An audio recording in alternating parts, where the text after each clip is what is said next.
السلام علیکم دوستو، اگر آپ کو بھی اکیلے میں خوف محسوس ہوتا ہے یا آپ کسی اندھیری جگہ میں جانے سے ڈرتے ہیں یا کسی اور بھوت وغیرہ کا آپ کو خوف محسوس ہوتا ہے تو آپ کو چاہیے کہ آپ اس ویڈیو کو فل واچ کر لیجئے، اور اس میں جو میں اللہ تبارک و تعالی کا آپ کو نام بتانے لگا ہوں اس کو آپ کثرت کے ساتھ یا پڑھ لیا کیجئے یا اپنے پاس لکھ لیجئے، تو انشاءاللہ عز و جل آپ کو خوف و خطر محسوس نہیں ہوگا۔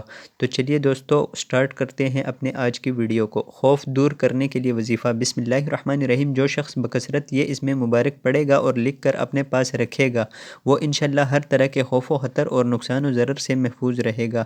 وہ اللہ تبارک و تعالی کا نام کون سا ہے دوستو، وہ میں آپ کو بتا دیتا ہوں، لیکن اس سے پہلے اگر ابھی تک آپ نے چینل کو سبسکرائب نہیں کیا تو کر دیجئے۔